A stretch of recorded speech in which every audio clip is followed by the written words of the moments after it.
O Senhor esteja convosco. Ele está no meio de nós. Proclamação do Evangelho de nosso Senhor e Salvador Jesus Cristo, segundo Lucas.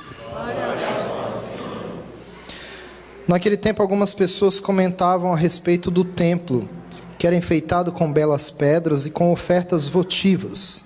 Jesus disse: Vós admirais estas coisas? Dias virão em que não ficará pedra sobre pedra, tudo será destruído. Mas eles perguntaram: Mestre, quando acontecerá isto? E qual vai ser o sinal de que estas coisas estão para acontecer? Jesus respondeu: Cuidado para não ser desenganados, porque muitos virão em meu nome dizendo: Sou eu, e ainda, o tempo está próximo. Não sigais esta gente. Quando ouvirdes falar de guerras e revoluções, não fiqueis apavorados. É preciso que estas coisas aconteçam primeiro, mas não será logo o fim. E Jesus continuou: Um povo se levantará contra outro povo, um país atacará outro país. Haverá grandes terremotos, fomes e pestes em muitos lugares. Acontecerão coisas pavorosas e grandes sinais serão vistos no céu. Antes, porém, que estas coisas aconteçam, sereis presos e perseguidos, sereis entregues às sinagogas e postos na prisão, sereis levados diante de reis e governadores por causa do meu nome. Esta será a ocasião em que testemunhareis a vossa fé. Fazei o firme propósito de não planejar com antecedência a própria defesa, porque eu vos darei palavras tão acertadas que nenhum dos inimigos vos poderá resistir ou rebater. Sereis entregues até mesmo pelos próprios pais, irmãos, parentes e amigos, e eles matarão alguns de vós. Todos os odiarão por causa do meu nome, mas vós não perdereis um só fio de cabelo da vossa cabeça. É permanecendo firmes que ireis ganhar a vida. Palavra da salvação. Que as palavras do Santo Evangelho perdoem os nossos pecados. Podemos nos assentar, por favor? Nós estamos celebrando o 33º domingo do tempo comum. E Jesus, falando sobre a futura destruição do templo de Jerusalém, ele aproveita para falar do fim do mundo, o fim dos tempos, né? É interessante porque no final do ano litúrgico a liturgia sempre nos coloca isso, né? Está terminando o ano litúrgico, a gente fala do fim dos tempos. E é interessante porque quando Jesus começa a falar isso, surgem duas perguntas. A primeira pergunta é: quando que isto acontecerá? A segunda pergunta é: quais serão os sinais? E aí o Senhor dá todos esses sinais que nós vimos no Evangelho de hoje. E aí a gente olha e fala assim: meu Deus, então está chegando, porque os sinais estão aí, né? As catástrofes naturais, terremotos, né? As guerras entre famílias, entre países, né? As perseguições, está tudo aí. Mas se a gente for ver, isso não acontece só agora. Durante toda a história da humanidade, nós sempre tivemos guerra. Nós tivemos a Primeira Guerra Mundial, a Segunda Guerra Mundial, a Guerra Fria. O Papa Francisco fala que agora nós vivemos a Terceira Guerra Mundial, que é uma guerra silenciosa, né? Ela não aparece muito, né? As catástrofes sempre existiram. Por que isso acontece? Né? Para que nós possamos ficar sempre preparados. Sempre preparados. Nós não saberemos qual o dia, nem a nossa hora, nem a hora que o Senhor virá. Não temos como saber. Então, quando eles têm essa pergunta, quando acontecerá e quais serão os sinais, o Senhor dá os sinais, diz claramente que ninguém sabe o dia nem a hora, mas Ele diz: estejam sempre prontos, estejam sempre preparados. O que a gente faz para estar preparado, para estar pronto na hora? Nós precisamos perseverar em 3 coisas: na fé, na esperança e na caridade. Então hoje é um dia de nós perguntarmos: nós somos homens de fé, homens e mulheres de fé? Nós temos uma fé verdadeira, ou a gente só tem fé quando está tudo bem na nossa vida? Quando dá um probleminha, a gente já fala: eu não sei se eu tenho mais fé, né? Quantas vezes nós somos assim? Nós temos fé até o momento que nós ficamos doentes, até o momento que a pessoa que nós amamos morre, até acontece aquela grande tragédia natural e muitas vezes parece que a nossa fé foi embora. Ou nós temos fé ou nós não temos fé. Ter fé é acreditar naquilo que não se vê. Então hoje é um dia de nós pensarmos, né, se nós temos uma fé verdadeira e pedir ao Senhor que aumente a nossa fé. Outra coisa, nós precisamos perseverar na esperança. Nós esperamos em Deus. Esperamos que o projeto de Deus se cumpra na nossa vida. Temos a fiel esperança em entender que os projetos de Deus, desígnios de Deus, são mais importantes do que o nosso, né? E que a ideia de Deus para a nossa vida é até melhor do que a nossa ideia. Mesmo aquilo que nós achamos que não está dando certo, como nós desenhamos, como nós imaginamos que fosse, nós esperamos em Deus, porque sabemos o motivo, por que Ele vai chegar lá, e quais os projetos que Ele tem, os desígnios que Ele tem na nossa vida. Nós temos esperança em Deus, esperança de melhores dias, esperança que as coisas sejam resolvidas, esperamos que a gente aprenda a mudar muitas coisas, e a liderar e a carregar a nossa cruz de cada dia ou não. Muitas vezes, porque nós vemos na igreja, nós achamos que somos imunes. Eu vou à igreja, eu sou imune ao sofrimento, então eu não posso sofrer. Mas aí quando nós olhamos para o nosso Deus, que sofreu numa cruz, a gente vê que o sofrimento dele foi maior do que o nosso. Se o próprio Filho de Deus, se Jesus Cristo, pôde ser pregado numa cruz, receber uma coroa de espinho, por que nós não podemos carregar a nossa cruz do dia a dia? Porque muitas vezes nós nos enganamos, não, eu vou na missa todo domingo, então comigo nunca vai acontecer nada, eu nunca vou ter nenhuma dificuldade, eu nunca vou passar pelo sofrimento. Mas o nosso Deus sofreu, né? Ele morreu numa cruz para remir os nossos pecados, e a partir daí é que nos veio a salvação, e que veio a ressurreição, a remissão de todos os pecados. Então nós precisamos ser perseverantes na fé, na esperança, mas também na caridade. Nós somos pessoas caridosas, né? E quando a gente fala de caridade, nós não falamos apenas de caridade para com o outro. Caridade não é apenas para o outro que precisa de alguma coisa, também é, né? E muitas vezes nós somos. Mas hoje eu queria chamar a atenção para a caridade com você próprio. Às vezes nós temos caridade com todo mundo. Nós somos uma mão na obra, qualquer pessoa que precisa, nós estamos prontos a ajudar. Nós ajudamos Deus e todo mundo, mas nós não nos ajudamos.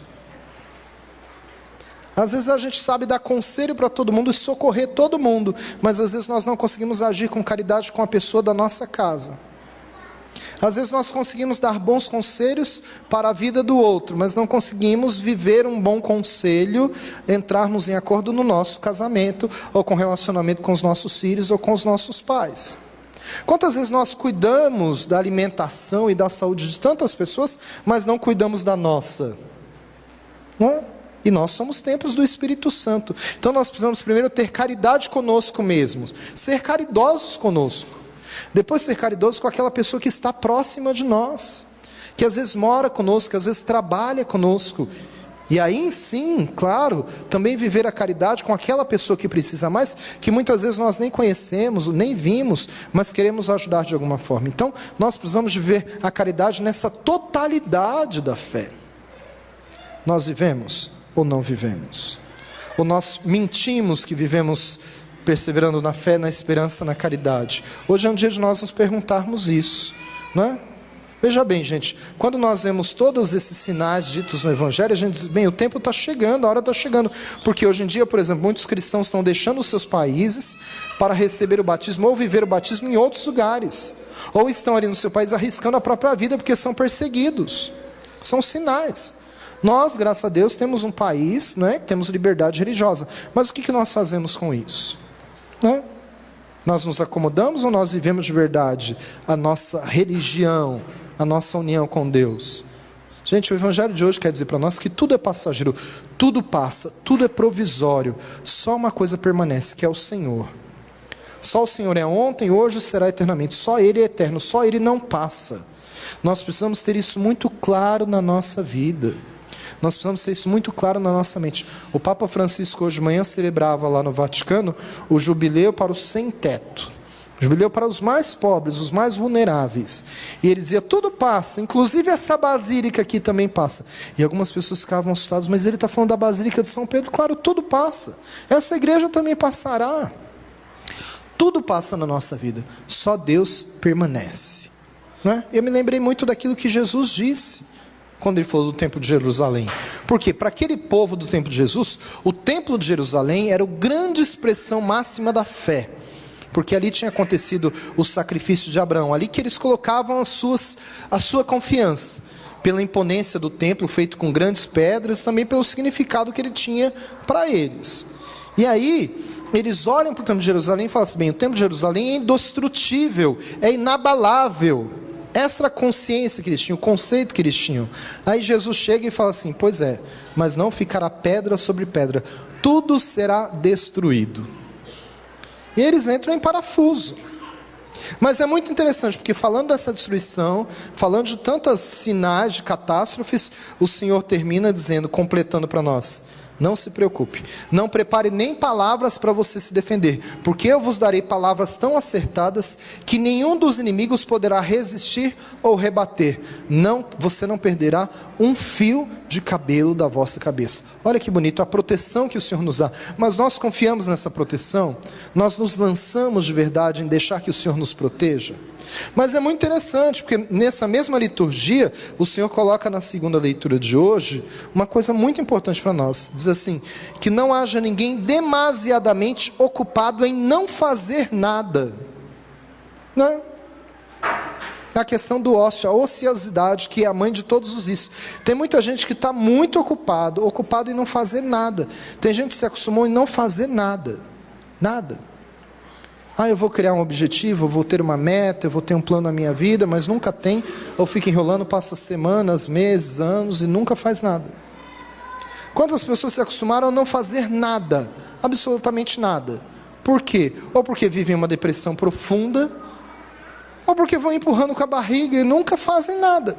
E aí o Senhor está alertando para isso, esse perigo de não fazer nada. Mas a gente precisa também estar atento para aquela pessoa que quer fazer tudo. Quantas pessoas querem abraçar o mundo inteiro com os dois braços? E não sabem partilhar e deixar o outro fazer. Isso acontece muito com donas de casa, né? Donas de casa, elas acham que elas são as mulheres maravilhas. Elas são indestrutíveis. Aí o dia que ela fica doente, ela fica se sentindo culpada, porque uma outra pessoa tem que fazer algo para ela. E ela fala, mas como que eu vou? O meu marido ou os meus filhos vão ter que fazer isso. Ela se sente a pior pessoa do mundo. Seria ótimo você dar a oportunidade para alguém fazer por você o que você já fez para a pessoa a vida inteira. Então muitas vezes essa é a oportunidade da gente tem que parar e dizer assim, eu não sou super-homem, eu não sou Mulher Maravilha, eu tenho que parar muitas vezes e deixar o outro fazer por mim muitas coisas que eu já fiz por ele, se permitir.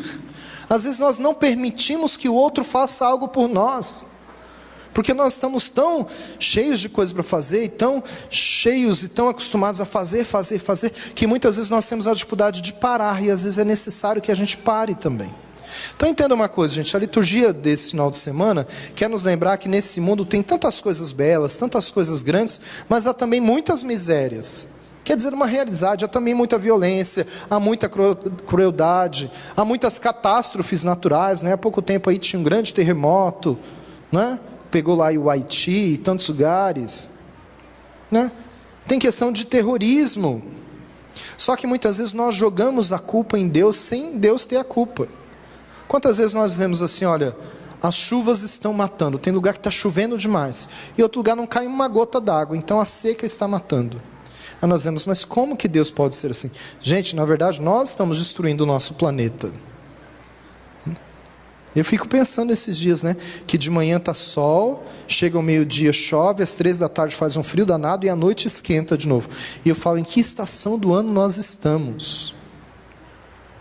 Na verdade, nós estamos destruindo o grande paraíso que foi o planeta Terra que o Senhor fez, e nós estamos, pela nossa cobiça, destruindo tantas coisas. O Papa hoje dizia de manhã lá no Vaticano que tem tantas coisas modernas, tem tanta tecnologia, tanta coisa bonita sendo feita, só que ao mesmo tempo que a modernidade vai ajudando muitas coisas, nós vamos criando mais exclusão, porque a partir do momento que muita coisa moderna, nova, vai acontecendo e vai ajudando muito, são menos pessoas que podem usar. Então ele diz assim, tem muita coisa moderna sendo feita, mas o acesso a poucas pessoas. Tem muita coisa nova que poderia ajudar a população inteira, mas acaba ajudando só uma pequena parte da população. Então nós vamos excluindo o outro. E excluindo talvez o bem maior que nós temos, que é o ser humano. Então quando nós lemos esse evangelho, olhamos para os sinais dos tempos e vemos que de verdade não ficará pedra sobre pedra, nós precisamos entender que nós precisamos nos afirmar sobre a única coisa que não passará, que é o Senhor. O resto tudo passará, gente, tudo passará, tudo. Tudo. A única coisa que não passará na nossa vida é o Senhor. Isso é uma questão de atitude, que não é fácil a gente optar por estar unidos pelo Senhor, que não passará. Exemplo: alguém te magoou, alguém pisou na bola com você, alguém te traiu, alguém te deixou com muita raiva, com mágoa e com ódio. Você tem 2 caminhos a traçar. Primeiro caminho é o caminho da vingança. O caminho da vingança normalmente vai te dar uma satisfação momentânea. Na hora que você se vinga da pessoa, você se sente bem. Mas depois aquele sentimento de raiva, de ódio, de infelicidade, ele permanece ali eternamente. Então é passageiro. Aquele momento que você escolhe se vingar, naquele momento você assim, agora eu paguei com a mesma moeda. Mas aquilo continua com você. Esse é o primeiro caminho. O outro caminho é optar pelo caminho do perdão. Perdoar aquela pessoa, porque perdoar é você que lucra. Você não perdoa porque ela é boazinha. Você perdoa porque você precisa perdoar, porque aquilo vai fazer bem para você. Não é? E nós temos uma grande dificuldade com isso. É fácil? Não é fácil, gente. É muito complicado. É complicado às vezes nós nos perdoarmos, às vezes perdoarmos a Deus por alguma fatalidade que aconteceu, que a gente joga a culpa em cima dele. Às vezes é difícil a gente perdoar um irmão que nos magoou, mas se a gente tem a consciência que o negócio funciona assim, quando a gente não perdoa, é como se morresse alguém que a gente amava, a gente pega o cadáver e põe na sala de casa, e fica ali, ele começa a cheirar mal, ele começa a apodrecer, e ele fica ali. É a mesma coisa quando nós não perdoamos. Ninguém quer que o outro que você ama morra, mas quando ele morre, a primeira coisa que a gente quer fazer é enterrar.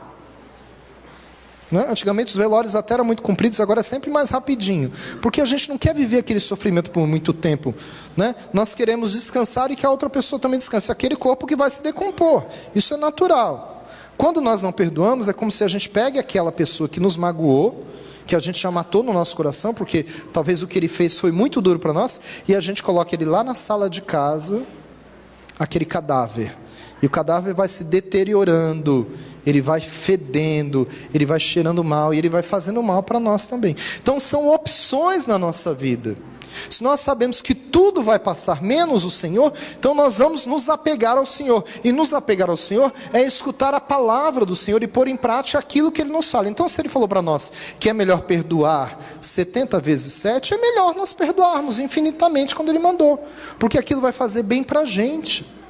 Então nós precisamos estar firmes na fé, gente, para não desanimar, porque no nosso dia a dia, assim, tem momentos que a gente vai ficar desanimados. Às vezes uma enfermidade, a perda de alguém, uma catástrofe, alguma coisa que acontece que te deixa triste, muitas vezes nós desanimamos, nós ficamos tristes, nós ficamos amargurados. Só que a gente tem que se manter firme na fé para não desanimar. Porque senão o que vai acontecer? O tempo vai passando, e a gente vai caindo no desânimo, que acaba virando o que para a nossa vida? Muitas vezes uma depressão extremamente profunda. Então nós não podemos deixar que o desânimo tome conta da nossa vida. Então a liturgia de hoje não quer dizer para nós para tomarmos medo do final dos tempos, não. Quer dizer para nós que nós precisamos criar esperança, que o tempo é de esperança, o tempo não é de ilusões, que nós precisamos recomeçar. Tem uma música da Adriana que diz isso: recomeçar, dar um novo sentido à vida. Só em Jesus ele encontra perfeita alegria. Nós precisamos recomeçar, gente. O que você precisa de recomeçar na sua vida hoje? Para recomeçar, a gente tem que fechar um ciclo, terminar algo e começar uma coisa nova. Recomeçar com um novo modo de ser e de viver. Talvez é isso que o Senhor está nos chamando a atenção hoje, para a gente analisar a nossa vida, dizer assim, bem, já agora terminando o ano litúrgico, o que eu preciso recomeçar para realmente ser feliz e fazer com que a vontade do Senhor se aconteça na minha vida, para que eu seja feliz de verdade. Amém? Queria aproveitar esse mês de novembro, que é o mês do dízimo, nesse final de semana, para agradecer a você, dizimista, né, que tem mantido a nossa paróquia. E explicar algumas coisinhas básicas que talvez nós não sabemos. Né? Como que funciona, por exemplo, a contabilidade na igreja? Né? Por exemplo, tudo que nós entramos ou saímos, nós precisamos de prestar conta. Primeiro para a nossa diocese, num programa específico. Como as empresas fecham balanço, nós precisamos fazer isso uma vez por mês. E depois eles prestam com todas as paróquias para a Receita Federal. E nós, como igreja, precisamos fazer isso. Então funciona mais ou menos assim. Se nós compramos essa vela, uma vez por mês, nós temos que ir lá no balanço e lançar essa vela, né? Com o nome da empresa, com o número da nota fiscal. Se a gente compra essa flor, nós precisamos de lançar ali tudo para ter tudo documentadinho, tudo certo, ainda guardar a nota, né? E tudo isso vai ser enviado. Depois de tudo que nós recebemos, nós damos 10% para a diocese, que é o nosso dízimo. Nós somos dizimistas da nossa diocese para manter toda essa estrutura diocesana, né? Algumas pessoas dizem assim, mas a paróquia tem gastos com o quê? Olha, gente, nós temos gastos com salários, com 13º, com férias dos nossos funcionários, com alimentação, com combustível. Outro dia eu falava para mim, padre, eu pensei que o senhor no posto, e aí abastecia o carro e ia embora. Eu disse, bobinho, que mundo vocês moram, gente? Né? Se souber que é padre, é perigoso cobrar o dobro. Né? Então, veja bem, um convênio médico que o padre tem que ter, porque se o padre fica doente, o padre também fica doente, né? Nenhum de vocês vai ter a oportunidade ou tempo de falar, lá na minha casa eu vou cuidar do padre. Não dá. E como a gente tem alguns padres velhinhos e uns padres mais novos, a gente faz um rateio para que todo mundo pague a mesma quantia, para que os padres velhos não tenham que pagar mais do que os padres novos. Então isso também é assumido pela paróquia, né? Materiais de higiene, materiais de limpeza, materiais de escritório. Talvez a gente não perceba, mas toda vez que você chega na igreja, a igreja não está limpa, sim ou não? Pois é. Se você quiser ir num banheiro aqui na igreja, você pode ir no banheiro. E ele vai estar limpo, sim ou não? Pois é. Só que as pessoas acham que funciona assim. Que o padre chega ali e fala assim, São Pedro Furrier, e São Pedro Furrier desce com um monte de anjo, tudo vestido de uniforme, e eles começam a limpar durante a semana. Não, tudo isso é pago. E para quem faz compra em casa, sabe que produtos de limpeza é muito caro, é muito oneroso, é muito difícil. Não é? Então isso nós fazemos por quê? Primeiro porque você merece ter uma igreja limpa, asseada, digno do ministério que é celebrado, e também dos filhos de Deus aqui, mas nós também precisamos de criar uma consciência de partilha na igreja, porque às vezes na igreja nós temos muitas pessoas dentro da igreja que são muito mesquinhas, e nós não podemos deixar com que isso aconteça. Outro dia vieram reclamar comigo, falaram assim, padre, o senhor precisa resolver um problema da igreja.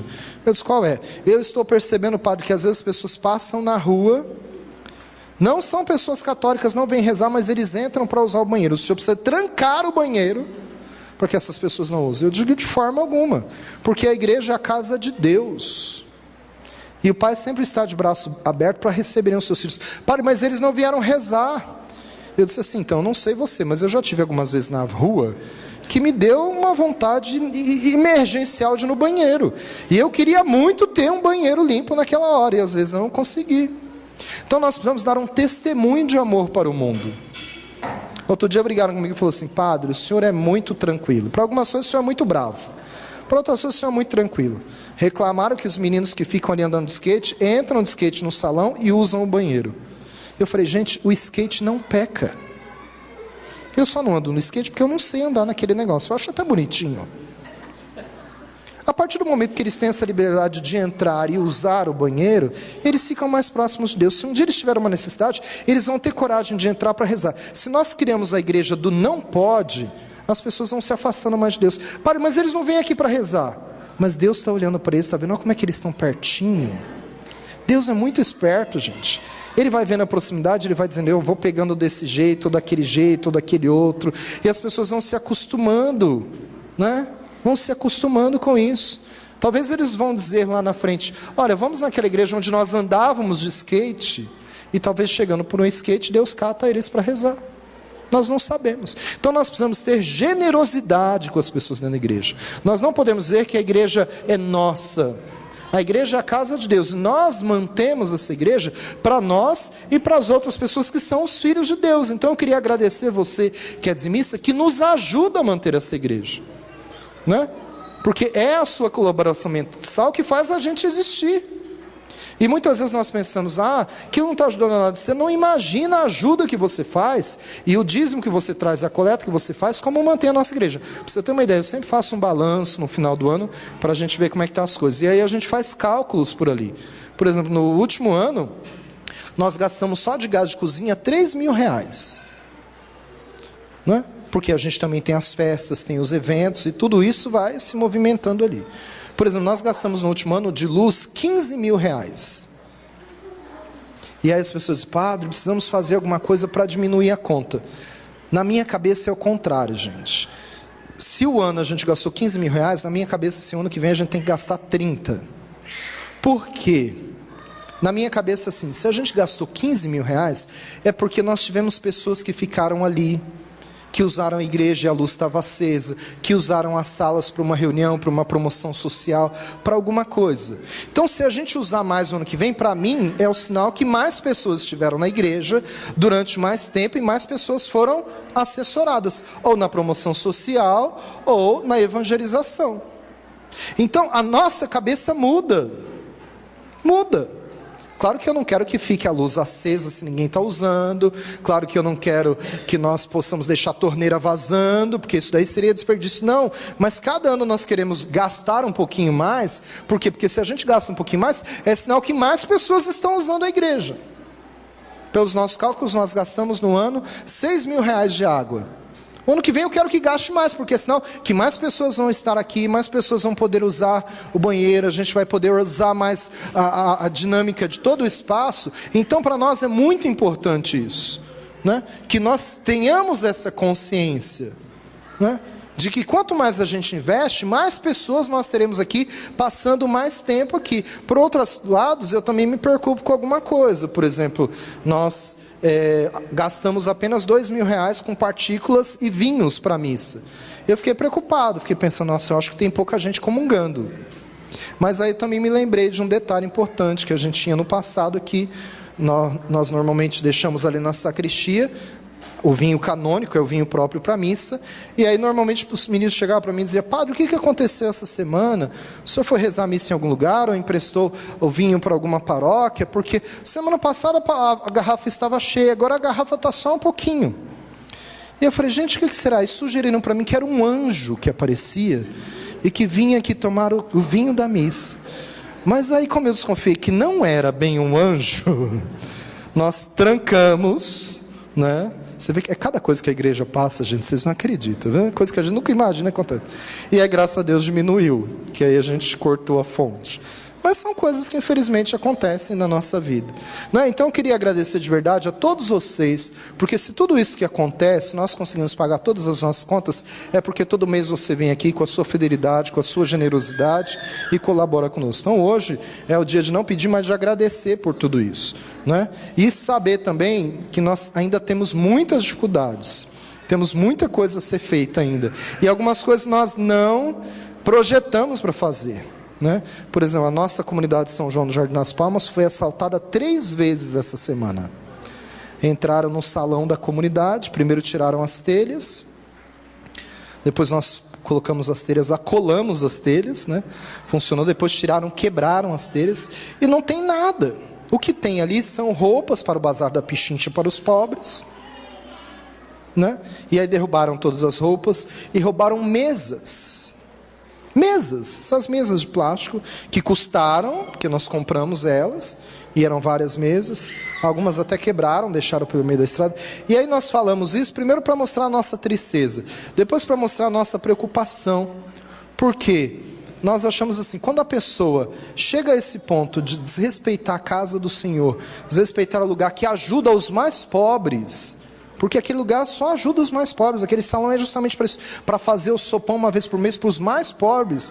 Nós pensamos assim, essa pessoa já perdeu toda a credibilidade nela mesma, ela já perdeu todo o temor a Deus, ela já perdeu todo o raciocínio, que para ela não faz mais diferença nada. Então nós falamos isso também para rezar pela conversão dessas pessoas. Talvez daqui no final do ano nós vamos ter que fazer aí um plano-tarefa para tentar bater uma laje lá, que era coisa que a gente não imaginava fazer agora, para tentar evitar isso. Mas são coisas que a gente não imagina e que acaba acontecendo conosco, que nós temos que fazer de uma forma ou de outra, né? Então eu queria agradecer de verdade a todos vocês, pedir que vocês valorizem muito tudo isso que está sendo feito, que está sendo empregado, com cada coisinha, com cada detalhe, com cada gesto profundo de amor, de caridade e de intenção para que isso aconteça com você. Nas nossas contas agora, Bruno, nós percebemos que só de correio nós gastamos R$9.000. Pois é, no último ano. E a gente disse, nossa, é muito caro, mas é sinal que muitas pessoas receberam as nossas correspondências. É sinal que muitas pessoas foram evangelizadas por essa correspondência. É sinal que a gente pôde falar com vocês de uma forma mais permanente e mais intensa. Então, de coração, eu queria agradecer a todos vocês que nos ajudam a manter essa comunidade. E queria que vocês também me agradecessem a ajudar aos dizimistas, né? Porque muitas vezes você não percebe, mas você só está aqui porque alguém que talvez está sentado no mesmo banco com você está pagando a conta de luz da sua casa, que é essa igreja. Você só tem luz hoje porque aquela pessoa que está aqui está contribuindo para que essa igreja esteja limpa e fazendo com que isso aconteça. Amém?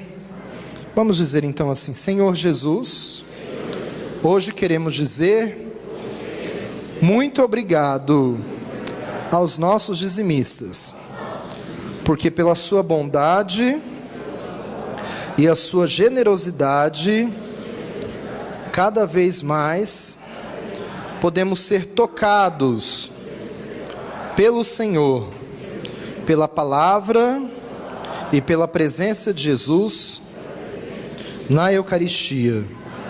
Obrigado, Senhor, porque é pela fidelidade e pelo esforço de cada dizimista que conseguimos ter uma igreja digna e acolhedora aos nossos irmãos e irmãs. Que o Senhor abençoe a cada dizimista e o recompense hoje e sempre. Amém. Professemos juntos a nossa fé.